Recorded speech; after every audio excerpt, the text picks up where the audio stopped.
এবং সেই জন্যই প্রিয় ভাই বোনেরা, আপনারা দেখেছেন, আমরা জানি, আমরা বিষয়টি সম্পর্কে ওয়াকিফাল আছি।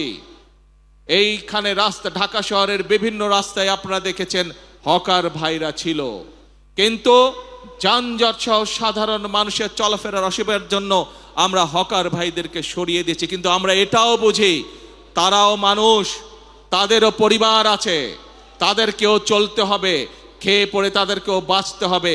সেজন্যই আমি সংশ্লিষ্ট কর্তৃপক্ষকে সাথে সাথে নির্দেশনা দিয়েছি যে হকার উচ্ছেদ করলে শুধু হবে না, এই মানুষগুলো যাতে খেয়ে পড়ে বাঁচতে পারে, কর্মসংস্থান মানে ব্যবসা করতে পারে, তারও ব্যবস্থা করতে হবে।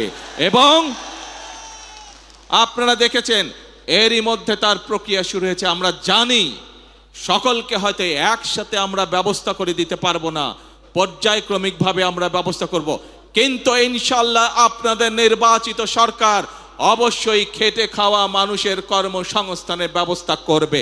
এবং সে কারণেই আপনারা দেখেছেন গতকাল থেকে উত্তর মহানগরী এবং দক্ষিণ মহানগরীতে এই প্রক্রিয়া শুরু হয়ে গিয়েছে।